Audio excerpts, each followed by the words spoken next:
Hello મિત્રો, progress કિચનમાં આપનું સ્વાગત છે। તો આજે આપણે માવા કે મિલ્ક પાવડરના ઉપયોગ વગર અને ચાસણી લેવાની ઝંઝટ વગર ભગવાનને ભોગમાં ધરાવી શકાય તેવા રવાના લાડુ બનાવીશું। તો લાડુ બનાવવા માટે મેં અહીં ઘરની જ વાટકીનો માપ લીધું છે। તમે તમારા ઘરમાં કોઈ પણ વાટકી હોય તેનું માપ આપણે સેટ કરી લેવાનું। તો 2 વાટકી જેટલો ઝીણો રવો લીધો છે।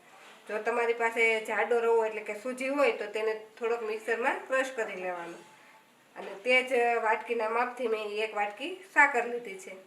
સાકરની જગ્યાએ તમે ખાંડનો ઉપયોગ પણ કરી શકો અને તે જ વાટકી ભરીને મેં ઘી લીધું છે। ઘી આપણે આવી રીતે થોડુંક મેલ્ટ હોય તેવું લેવાનું, તો તેનું માપ પરફેક્ટ આવશે। તો સૌથી પહેલાં લાડુ બનાવવા માટે આપણે રવો છે તેમાંથી મુઠિયા તૈયાર કરવાના છે।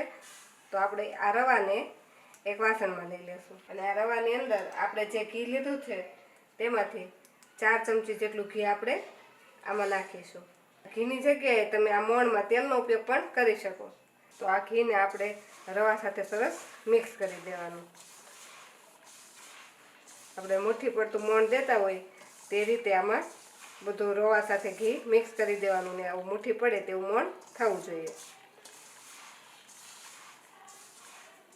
તો આ રીતે એક રવાના દાણા પર ઘી લાગી જાય તે રીતે આપણે સરસ એને મિક્સ કરવાનું। જો આપણે 4 ચમચી ઘી નાખ્યું છે તો પણ આ એકદમ મુઠ્ઠી પડે એવો આપણો લોટ તૈયાર થઈ ગયો છે। હવે આ લોટને બાંધવા માટે આપણે થોડુંક ઉફાળું એવું ગરમ પાણી કરી લેવાનું। આપણે આંગળીથી અડી શકીએ તેવું ગરમ પાણી કરવાનું, બહુ વધારે પડતું ગરમ પણ નહીં કરવાનું। થોડું આ ગરમ પાણી એડ કરી અને આપણે આ લોટ બાંધી લેવાનો। જો થોડુંક ગરમ પાણીથી આપણે લોટ બાંધશું એટલે આપણો રવો સરસ પાણીને શોષી લેશે અને એ એકદમ ફૂલી જશે। તો આ રીતે થોડું પાણી એડ કરી અને આપણે મુઠિયાનો જો કઠણ લોટ બાંધતા હોય તેવો બાંધી લેવાનો।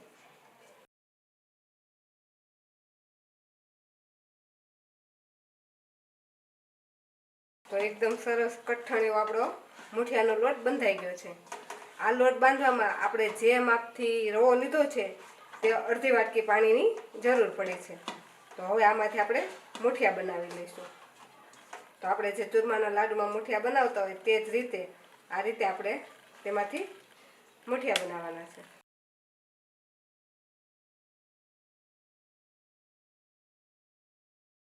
તો આ રીતે આપણે હાથથી એને દબાવી અને ભેગો કરી તેમાં આ રીતે આંગળીના નિશાન પાડી દેવાના। આ રીતે જો આપણે નિશાન પાડી દઈએ એટલે મુઠિયું સરસ તળાઈ જાય। તો આવી જ રીતે આપણે પહેલાં બધા મુઠિયાને તૈયાર કરી લઈએ। તો આવી રીતે આપણા બધા જ મુઠિયા વળી ગયા છે અને આ બાજુ મેં તેલ પણ ગરમ મૂકી દીધું છે। આપણું તેલ ગરમ થાય એટલે તેમાં આપણે મુઠિયા તળી લેવાના। તેલ ગરમ થાય એટલે એમાં આપણે મુઠિયા ઉમેરી દઈશું। આ રીતે એક કરી અને બધા જ મુઠિયાને આપણે આમાં ઉમેરી દેવાના। આપણે મુઠિયા ઉમેરશું એટલે એમાં એકદમ બબલ્સ થવા લાગશે।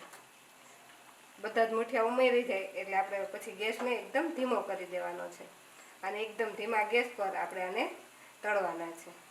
બબલ્સ થાય છે ત્યાં સુધી આપણે એને મુઠિયાને પલટાવવાના નથી। થોડીક વાર પછી આ બબલ્સ બધા બેસી જશે ત્યારે જ આપણે મુઠિયાને પલટાવવાના।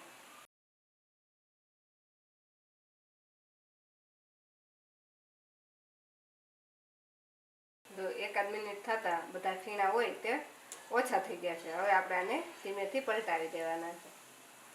આ રીતે બધા જ મુઠિયાને આપણે પલટાવી દેવાના અને એકદમ ધીમા ગેસ પર આ મુઠિયાને તળાતા 10 મિનિટ જેટલો સમય લાગશે। તો આ રીતે વચ્ચે વચ્ચે હલાવતા જઈ અને એકદમ ધીમા ગેસ પર એને આપણે તળાવવા દેવાના છે અને ગેસ આપણે એકદમ ધીમો જ રાખવાનો છે। જો ફૂલ ગેસ પર આપણે મુઠિયા તળશું તો તે ઉપરથી લાલ થઈ જશે અને વચ્ચેથી કાચા રહેશે।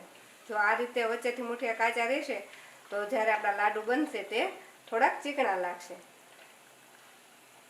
તેને તળાતા 10 મિનિટ જેટલો સમય થઈ ગયો છે અને આપણા મુઠિયા આ રીતે થોડાક ગોલ્ડન થઈ ગયા છે અને આ રીતે જો બધા જ મુઠિયા ફાટી ગયા છે, એનામાં તિરાડ પડી ગઈ છે। હવે આપણા મુઠિયા તળાઈને રેડી છે, તેને આપણે એક ડીશમાં કાઢી લઈશું।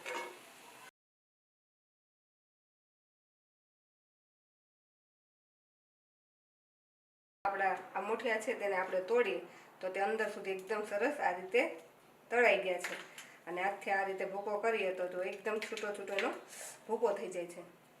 જો આ મુઠિયા બહુ જ ગરમ છે એટલે જો આ રીતે તોડો તો એકદમ રવો હોય છૂટો છૂટો એવી રીતે થઈ જાય છે. તો આને આપણે ટુકડા કરી અને થોડીક વાર માટે ઠંડુ થવા દેશું.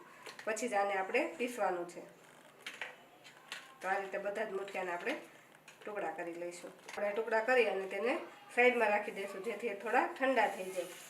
આપણા મુઠિયાના ટુકડા ઠંડા થાય છે ત્યાં સુધીમાં આપણે હવે સાકર દળી લઈશું. આપણે એક મિક્સરની જાર લઈ લઈશું. તેમાં આપણે જે સાકર લીધી છે તે નાખીશું. સાકરને આપણે સરસ પાવડર બનાવી લઈશું. સાકરનો સરસ એવો પાવડર થઈ ગયો છે.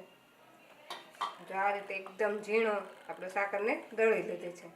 હવે આ પાવડરને આપણે એક વાસણમાં કાઢી લઈશું. તો હવે આપણા જે મુઠિયા હતા તે પણ ઠંડા થઈ ગયા છે. તો તે જ મિક્સરની જારમાં આપણે મુઠિયાને પીસવાના છે. તો આપણે આમાંથી અડધા મુઠિયાને પહેલાં પીસીશું. અડધા અડધા કરીને 2 વાર આપણે પીસી લઈશું. પણ મુઠિયા પીસીએ ત્યારે મિક્સરને આપણે ચાલુ બંધ કરીને પીસવાનું છે જેથી તે એકદમ સરસ પીસાઈ જાય. કન્ટિન્યુ ચાલુ નથી રાખવાનું. જો કન્ટિન્યુ ચાલુ રાખીશું તો તે પીસાઈને એકદમ ચીકણું થઈ જશે. તો આપણે મુઠિયાનું મિશ્રણ એકદમ સરસ આ રીતે પીસાઈ ગયું છે. જો આમાં તમને કોઈ મોટી કણી લાગતી હોય તો તેને ચાળવું હોય તો ચાળી લેવાનું. પણ મારે અત્યારે એકદમ સરસ એક સરખી કણીવાળું પીસાઈ ગયું છે તો એને ચાળતી નથી. તેને આપણે એક વાસણમાં કાઢી લઈશું. આમાં એક પણ મોટી કણી નથી એમ. જો કોઈ મોટી કણી રહી ગઈ હોય એવું લાગતું હોય તો થોડુંક ચાળી નાખવાનું. પણ આને આપણે જે જાડો આંક હોય તેનાથી ચાળવાનો. રોટલીનો લોટ ચાળવાનો કે એનાથી નહીં ચાળવાનો. તો આપણે આ રીતે સરસ કણી પડે. હવે જે બાકીના મુઠિયા છે તેને આપણે પીસી લઈશું. બીજી વાર પણ આપણે મુઠિયા સરસ આ રીતે પીસાઈ ગયા છે. આ બધા જ મિશ્રણને આપણે એક વાસણમાં લઈ લઈશું. આ વાસણ થોડુંક આપણે મોટું જ લેવાનું કેમ કે આમાં જ આપણે બધું મિક્સ કરવાનું છે એટલે. તો લાડુ બનાવવા માટે આપણું આ રવાનું ચૂરમું રેડી છે.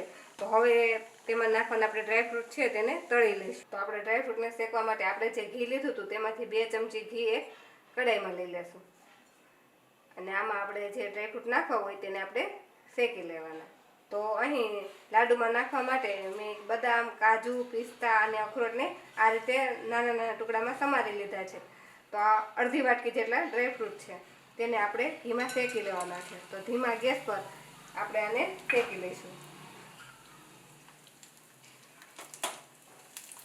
તો આ રીતે ધીમા ગેસ પર 1-8 મિનિટ માટે આપણે હલાવીશું. તો આપણા ડ્રાયફ્રૂટ એકદમ સરસ શેકાઈ જશે અને લાડુમાં તેનો સ્વાદ એકદમ ક્રન્ચી આવશે. અડધી મિનિટ જેટલો સમય થઈ ગયો છે અને આપણા ડ્રાયફ્રૂટ આ રીતે થોડાક સતળાઈ ગયા છે. હવે તેમાં આપણે દ્રાક્ષ નાખી દઈશું. તો 2 ચમચી જેટલી મેં દ્રાક્ષ લીધી છે. દ્રાક્ષને શેકાતા છે ને એકદમ ઓછો સમય લાગતો હોય છે એટલે થોડાક ડ્રાયફ્રૂટ શેકાય પછી જ આપણે એમાં દ્રાક્ષ નાખવાની. દ્રાક્ષ જે ઘીમાં આવશે એટલે તરત જ ફૂલી જશે. બધી જ દ્રાક્ષ ફૂલી જાય એટલે આપણે પછી ગેસને બંધ કરી દેવાનો.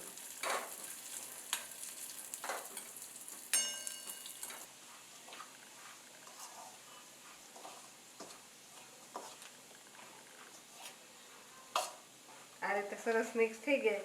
હવે આપણે કંદોઈની એક સિક્રેટ ટિપ્સ જોવાની છે જેથી કંદોઈના લાડુ થોડો સમય પડ્યા રહે તો પણ તે કોરા નથી પડી જતા અને બને ત્યારે ચીકણા નથી લાગતા.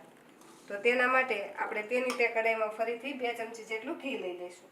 2 થી 3 ચમચી જેટલું આપણે કડાઈમાં ઘી લઈ લઈશું. આપણે જે વાટકીથી રવો લીધો હતો તે જ અડધી વાટકી જેટલો મેં ચણાનો લોટ લીધો છે. તેને આપણે આ ઘીમાં નાખી એકદમ ધીમા ગેસ પર શેકી લેવાનો છે. ચણાનો લોટ શેકીએ ત્યારે આપણે ગેસને એકદમ ધીમો રાખીશું કેમ કે લોટ એકદમ ઓછો હોય છે એટલે એને એકદમ ધીમા ગેસ પર શેકવાનો છે. શરૂઆતમાં છે ને લોટ બધું જ ઘી શોષી લેશે પણ જેમ જેમ આપણે શેકશું તેમ એમાંથી ઘી પાછું છૂટું પડશે. તો થોડીક વાર આપણે શેકતા જે બધું જ ઘી લોટે શોષી લીધું હતું તે આ રીતે છૂટું પડવા લાગ્યું છે અને આપણો લોટ થોડો ફ્લફી થવા લાગ્યો છે. આ લોટને આપણે થોડો કલર આ લોટને આપણે લોટનો થોડો કલર બદલાય ત્યાં સુધી એને શેકવાનો છે. તો હજી આપણે આને 1-8 મિનિટ માટે એકદમ ધીમા ગેસ પર શેકીશું જેથી લોટ એકદમ સરસ ફૂલી જાય. 1 થી 1.5 મિનિટ જેટલો સમય થયો છે તે આપણો ચણાનો લોટ સરસ આ રીતે શેકાઈને એકદમ સરસ ફૂલી ગયો છે અને તેનો કલર પણ થોડો બદલાઈ ગયો છે. હજુ આપણે અડધી મિનિટ માટે શેકીશું એટલે કે ટોટલ 2 મિનિટ જેટલો આ લોટને શેકવાનો છે. 2 મિનિટ શેકીશું એટલે પ્રોપર શેકાઈ જશે. 2 મિનિટ જેટલો સમય થઈ ગયો છે. આપણો લોટ સરસ શેકાઈ ગયો છે. તો હવે આપણે ગેસને બંધ કરી દઈશું અને આમ શેકેલા લોટને આપણે જે મુઠિયાનું મિશ્રણ તૈયાર કર્યું છે તેમાં નાખી દઈશું.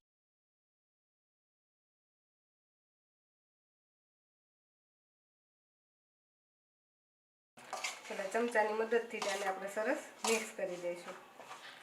જો આ ચણાના લોટને આપણે મુઠિયા બનાવીએ ત્યારે લોટમાં પણ બાંધવા સમયે નાખી શકીએ, પણ જો આપણે એ રીતે લોટમાં ચણાનો લોટ નાખી દઈએ રવા સાથે તો એ મુઠિયા બને ત્યારે થોડાક ચીકણા થાય છે. તેથી આપણો લાડુ એકદમ ફરસો નથી લાગતો. તો આ રીતે અલગથી ચણાનો લોટ શેકીને નાખીએ તો એનો ટેસ્ટ પણ એકદમ સરસ લાગે છે અને લાડુ ફરસો બને છે. તો થોડીક વાર આ રીતે ગરમ હતું તો ચમચીથી બધું મિક્સ કરી દીધું અને ઠંડુ થઈ જાય એટલે પછી એને આપણે હાથેથી મિક્સ કરી દઈશું. થોડુંક ઠંડુ થાય એટલે હાથેથી સરસ એને આપણે આ રીતે મિક્સ કરી દેવાનું. મિક્સ કર્યા પછી આને એકદમ સરસ રૂમ ટેમ્પરેચર પર આવે એવું ઠંડુ થવા દેવાનું છે. એવું ઠંડુ થાય પછી જ આપણે આમાં સાકરનો પાવડર અને ઘી નાખવાનું છે. જો ગરમ ગરમમાં આપણે સાકર નાખી દઈશું તો સાકરનું પાણી થશે અને તેના લીધે આપણા લાડુ ચીકણા લાગશે. થોડીક વાર આમ રીતે સાઈડ પર રાખી દેતા તે એકદમ ઠંડુ થઈ ગયું છે અને રૂમ ટેમ્પરેચર પર આવી ગયું છે. તો હવે આ સમયે તેમાં આપણે જે સાકરનો ભૂકો કરીને રાખેલો છે તે નાખી દઈશું.